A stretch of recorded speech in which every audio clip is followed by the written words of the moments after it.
Iya, sahabat sekalian, kali ini saya akan menjelaskan apa itu yang disebut anosmia.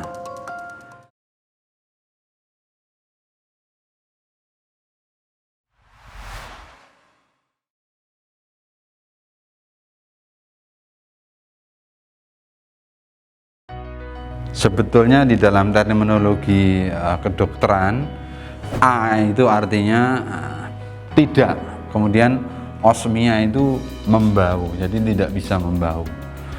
Kalau yang persoalan itu lidah, itu namanya ageusia. Biasanya ini bisa terjadi bareng-bareng, ageusia. Jadi lidahnya nggak bisa merasakan makanan atau minuman yang berasa.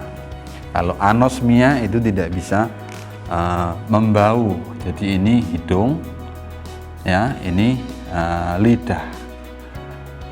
Mata juga ada, namanya anopia, jadi nggak bisa melihat, ya. Kalau mata, ya, banyak sekali sebetulnya. Ini bukan perkara yang asing, anopia, ya, itu hubungannya dengan mata dan seterusnya. Nah, sahabat sekalian, kita fokus di anosmia. Begini ceritanya. Kalau ini adalah rongga hidung, ya, jadi kita itu membau itu karena kita ada punya saraf, ya. Jadi saraf yang letaknya itu di hidung. Nah, di hidung itu ada nanti tulang, ya. Nah, di sini ada rongganya. Ini di sini ada lubang hidungnya. Ini ada, ya, namanya konka gitu. Terus di sini ada batang otak. Ya, ini ada otak dan batang otak. Ini nanti di sini otak kecil, di sini otak besar, gitu ya. Nah, yang akan saya jelaskan adalah saraf-saraf pembau itu letaknya di sini. Ini namanya bulbus olfactorius. Kemudian ini namanya tractus olfactorius. Terus nanti masuk ke batang otak, ya. Kemudian nanti dipersepsi ke otak, terutama bagian puncak kepala belakang. Terus di sini ada serabut-serabutnya seperti ini. Nah, ini sampai ke bawah, ya, biasanya. Sekarang begini, sahabat sekalian. Hidung ini ketika menghirup udara, kemudian udara ini mengandung partikel yang berbau, maka serabut saraf ini akan menghantarkan impuls, ya, melalui sarafnya ini, ya. Ini yang namanya bulbus olfactorius. Kemudian akan diteruskan ke otak. Nah, di otak ini yang mempersepsi. Jadi kalau ini namanya olfaksi, ya, olfactorius, ya, olfactorius. Nah, di sini nanti ada girusnya, ada tempat otak membuat persepsi ini bau apa, ya, persepsi. Nah, terus di sini yang namanya stimulus, ya, stimulus. Stimulusnya, ya, mungkin berasal dari makanan atau minyak wangi dan seterusnya. Nah, sahabat, begini ceritanya.